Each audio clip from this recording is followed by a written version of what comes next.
Let's see. The sexiest bakery in town.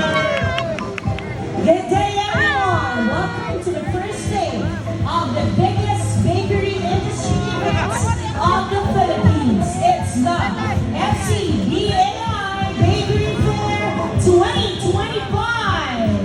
And with that, we are inviting everyone to please proceed to our 360 stage to witness the live baking demo, of course, none other than Miss Rian Ramos.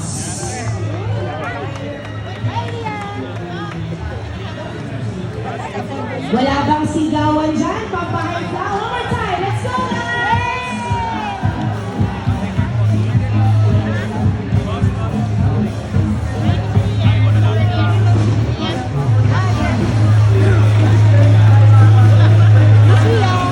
Miss Rian Ramos!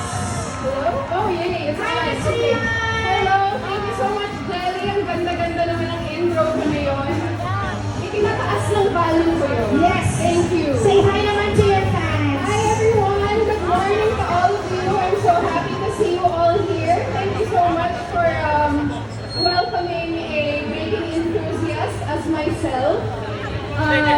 Yes, I really appreciate it. Wow, it's a spinning stage. Yes! So cool. This is for you, Miss Rian. Para This is very cool. yes! And of course, dito naman tayo sa side na to. Hi there, Yes. everyone! Hi, everyone. Thank you so much. Oh, I love you too. Thank you. O sige, bibigyan na kita ng microphone. I'm gonna get in here. Hi. I love you, Ate Rian! I love you too. Thank you so much. Okay na. Baka Thanks, everyone. Baka said a while ago, today is a very special day. Of course, Miss Rian Ramos will be joining us for a live baking demo. Of course, isa po sa mga talagang pinaka-favorite i-bake ni Miss Rian Ramos ay ang cookies. So napakaswerte niyo po ngayong araw na ito dahil mapapanood niyo po yan kung paano gagawin ni Miss Rian yan live na live. Of course, nandiyan din kasama natin ang kanyang base baker, base bake. Yes. Ayan, so, base bake. So, nagpe-prepare lang si Miss Rian. And then, Okay. kaya, umumpisahan na natin ang live demo. Alright. Let me just... Okay, I'll introduce myself a little bit and how this all happened. Actually, nagkaroon ako ng cookie business by accident. A few years ago, I was super duper obsessed to find the perfect cookie or to be able to create the perfect cookie according to my taste. Taste ko lang naman yun. So, I'm self-taught. I research.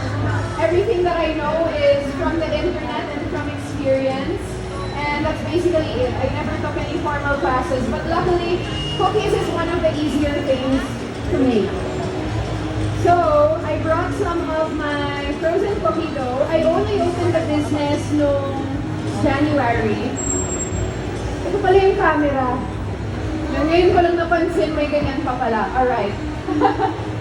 Okay, so I only opened the business noong January and now I'm very happy because aside from delivering some orders that we get online on Tuesdays, Thursdays, and Saturdays, we also supply some cafes. There are a couple of cafes that we supply now. We supply Infanta in Quezon City and Scout Limbaga and also The Vibe. There's another one, The Vibe Arcovia. So, yes. Imagine in my second month of opening the business. So I'm very, very happy and excited about that. And if anyone wants me to supply your cafe, I got you too. Yes! So, funny enough, a lot of home bakers, a lot of, your regular person doesn't know that cookies are actually round when they're dough. Should I be here? Okay, sorry. I want to stop you guys from moving. So cookies are actually round before you bake them. In the oven, they melt, they flatten up, and then they puff up a little bit. But I'm sure that you guys are better bakers than me, and you already know that. Just in case lang. So what we're gonna do is we're gonna put it on a sheet. Oh, nice. There's a silicone mat. Oh, perfect. Can I get this? Okay, thank you. Sorry, it's my first time on this stage. And then yes, thank you so much. Thank you so much. Where's the outfit by the way? Ah, there. Okay, will that fit? Yeah, okay. So a little later, alam nyo naman, once I put it in the oven, if you guys have any questions for me as, I guess, a small business owner, malay nyo, ako pala yung market nyo for your businesses. Hello? Yan. Malay nyo, ako pala yung market nyo for your businesses. If you want to do some market research, then ask me anything. Wag lang love life. Yes. Yes, as Ms. Rian said, if you want to ask any question Is about this baking, feel free to do so. It's a microwave. Yeah. Ayun lang. It's a microwave pala. Anyway, let's lay it na lang on a... This looks good. This looks good. Put it here. You gotta space them apart. We have scissors. Yan. So this is actually one of the easiest things to do, which is why I'm able to multitask and talk to you guys. I prefer it pag straight from frozen and hindi mo na siya i-defrost because that gives me like a thicker cookie. So let me put that there. Of course, the chocolate side on top para lang it's a little more pretty. Oh, this has circles on it, pero hindi ko nasusundan. Ganyan na lang. Let me space them apart. So I usually do this by dozens. And then I also sell the cooked ones by half a dozen. But I don't sell mga single piece. Fortunately, I've partnered with cafes that will sell you just one piece for people that just want to taste it and they don't really want to buy the entire pack. Ms. Rian, Yeah. meron daw po bang specific size na fit for your favorite cookie dough? Yes. Ano po ang size na ito? So me, I make these in 35 gram measurements or by weight. So for me, I think it's a good enough size na you can have one and still want another one. I really enjoy eating things that are Bite bite-sized. sizes. Kasi tuloy-tuloy lang ako pag ganun eh.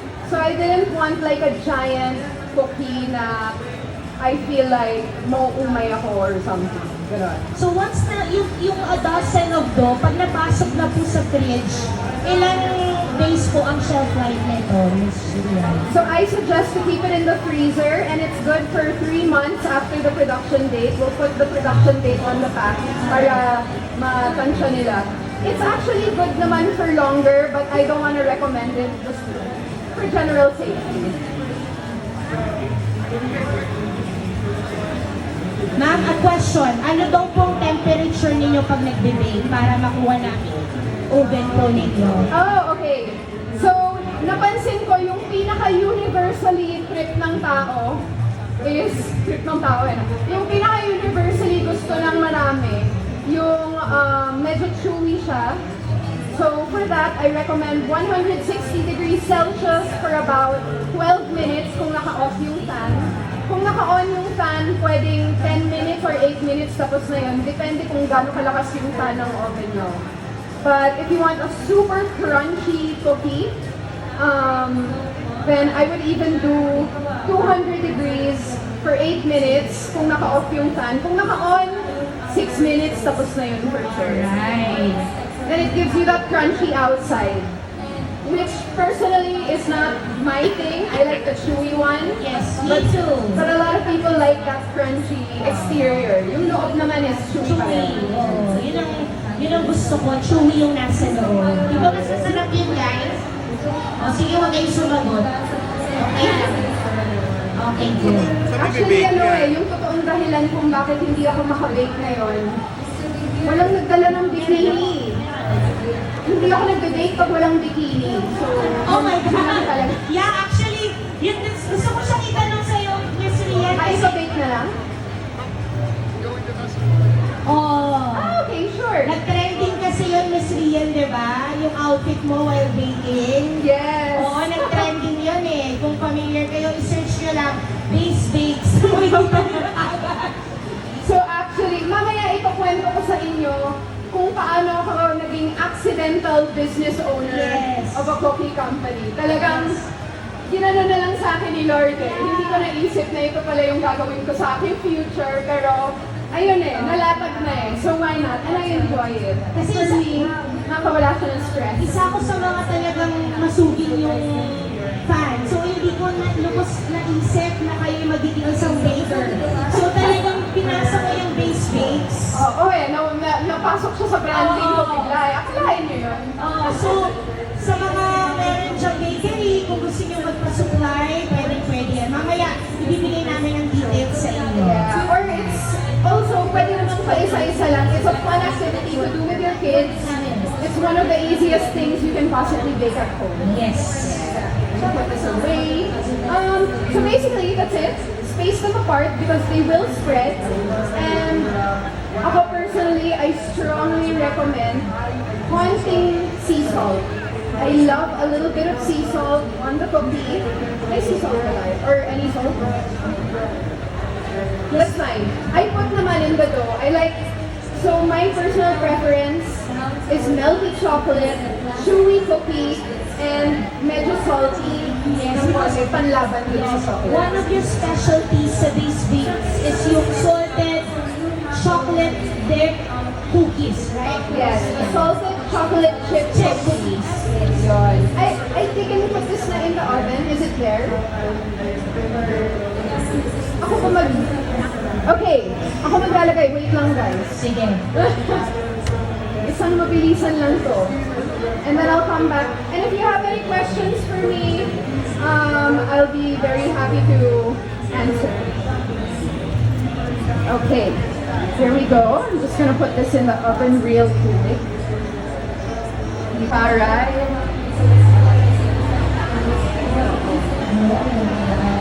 Thank you so much.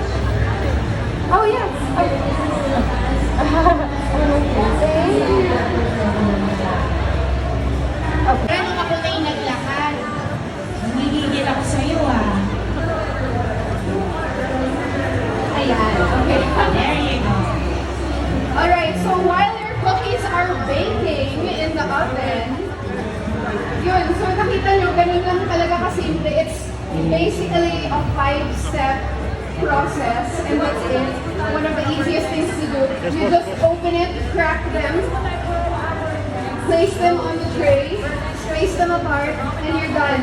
And one of the things that I did to make it more accessible to any home baker na kahit walang oven is inaral ko kung paano lutuin ang cookies in an air fryer, in a rice maker, on the pan if you only have stovetop in your home. Hi! Oh my gosh! Thank you. So ayun, parang I found different ways to get the job done even for people that don't have an oven.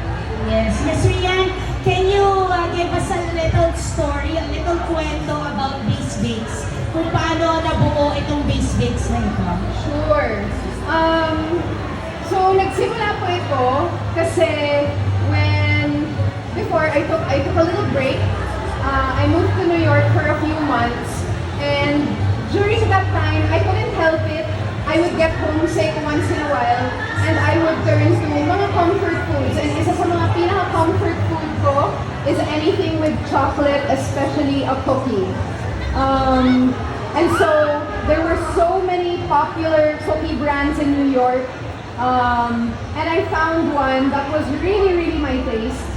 And I felt that, I don't know, it just made me feel better whenever I ate it. Like, I preferred that I would stack them up and like put a candle when it's someone's birthday or something like that. So it's a cookie cake. And then when I moved back, I couldn't find anything like it anymore. So I I researched and researched, and then the pandemic happened. I had so much time at home, and I tried so many different kinds of chocolate with different percentages of cacao and cocoa butter, and so many different kinds of flour, and then I found the perfect mix for myself kung paano magiging foolproof na magiging chewy yung cookies. So may mga daya yan eh, and alam yan ng mga baker na there are certain steps you can take to ensure na mas magiging chewy ang cookies. Yung mix ng gluten, the flour, ganon. I started baking for my friends, and I would say yung pinaka nag-encourage sa akin yung pinaka nag-encourage sa akin na gumawa is si Doc Ricky Bello. So binigyan ko siya one time, tapos hindi na natapos. Para bang every time I see her, every time, like even if it's her birthday, give her flowers, she'll say, hey, I want the cookies eh. So I would always bring hanggang, sabi niya, pwede bang gawin mo na tong business kasi nahihiya na akong mag-request. Sabi niya, just, I'll order. So I would get, ganun nga, she'll order like 10 at a time, and then my other friends would start ordering 10, 20, 15. So nahirapan na ako. This Christmas, so nung pandemic pa yun matagal ko na itong ginagawa, itong recipe na to. And then this Christmas, binigyan ako ng boyfriend ko ng malaking mixer. And that was the only time that I said, you know what, I'm gonna open this na for other people. Kasi all of my friends are always asking me to make. So I do make naman on a regular basis. But now, I have the opportunity to open it to the public, and I have my own staff na din, and they are better bakers than I. So that's who's in charge of making your cookies when you order. And yeah, it's been great actually so far. So nag-open lang kami nung January, and here we are, 2 months later, I'm standing at the biggest baking event in the Philippines. Thank you so much to the Filipino-Chinese Bakery Association for having a humble baker like me to present. And I'm also supplying 3 different cafes in a span of 2 months. So I'm a very, very happy girl. And yeah, thank you all. Thank you all for being so welcoming. Miss Rian, we have here a visitor. Her name is Marielle. May Hello. question po siya for you. Yes, sure. Hi, Hello, Marielle. Miss Rian. Hi. Order. Okay, so I have what do you call this? I have an order form on the website Coco Cart, which I'm sure a lot of you guys also have a Coco Cart. And it is Base Bakes or Bass Bakes, BASBAKES.cococart.com. Alam mo na kung saan yun. Thank you. Thank you so much. There you go. And of course, maybe, meron po bang mga Facebook page ang Bass Bakes or Beast Bakes? Yes, we have Social media accounts. we have an Instagram called The Base Bakes, which you can easily find. Guys, if you look for my IG, nakalagay na yun doon also. So, sometimes I find it, sometimes I find it easier to just tell people to find it on my page because there's a big argument about the pronunciation of this name. Last question daw po, bakit daw po Base Bakes or Bass Bakes ang name? So, ako kasi, I would consider myself to be a kind of simplistic person. I really like the pinaka-basic versions of things. And what is the pinaka-basic cookie? It's the chocolate chip for me. I also opened a brand before that is all about how to make simplicity look good. So I had a jewelry brand before, which I also named Base because para bang just a white shirt and then you put the necklace, maganda na siya. ganon. So, I'm all about the simplicity but the quality. Like, maganda yung quality, kaya kahit ito lang yung produkto ko, isa lang siya, okay lang. I'm sure in a short while, matitikman na natin yan, Miss Rian. But for the meantime, please invite them on all your social media accounts and your upcoming events and shows. Oh, sure. Yes. Okay, thank you. So what I'm currently working on, aside from the cookies, is a show called Sangre. And it's a fantasy show on GMA. It's the continuation po of the Encantadia Chronicles. So I'm very, very excited kasi matagal na akong hindi na fantasy show. Laging drama, ganon. So I'm very excited about Sangre. And I'm also doing some movies. I have a movie coming out this April. Sana po masuportahan nyo. It's called Sinagtala. At ang mga kasama ko po dito is ang mga kasama ko po dito si Glyza De Castro, Matt Lozano, R.C. Munoz, and Raver Cruz. At isa po kaming banda. Ako yung drummer. Maniniwala ba kayo? Race car driver, baker, drummer. So, Singer pa. Singer pa. Kayo maniwala. Intro lang yun. And of course, you are doing a lifestyle magazine show, right? Yes, I also have a lifestyle magazine show. Pinaka-first episode po namin, oh my gosh, nandiyan na ang bilis. Pinaka-first episode po namin, this Saturday na po, 11:30 p.m. So, yeah. Thanks guys. Okay lang sa'yo, yung sweets yung ano mo, yung more sweets yun, kaya sa'yo. Sorry. Kapag okay na, Miss Rian, okay lang sa'yo na more on sweets yung ano, yung focus mo. Alright. Kasi more on sweets yan, di ba? Okay Yes, lang sa'yo, yes. yung figure mo. Ay, oo naman. Kasi your figure is very sexy. Thank you, thank you.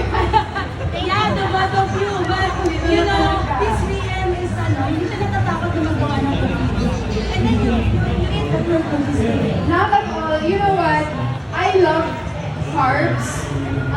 There was a time in my life where I avoided carbs, but I mean, I no longer do that. I absolutely love carbs. You cannot exchange the amount of happiness you get from eating delicious food. And I feel like we can limit ourselves in so many ways, but yung food kasi when you eat delicious food, you all of a sudden feel like you have a better life than you did this morning. Very sexy. Bumabawi na lang ako syempre sa disiplina, sa workout, ganon. Pero ayoko i-limit yung happiness that I get from yummy food. Change question naman ha. Ma'am, change question na tayo ha. Huwag na yung mga ano,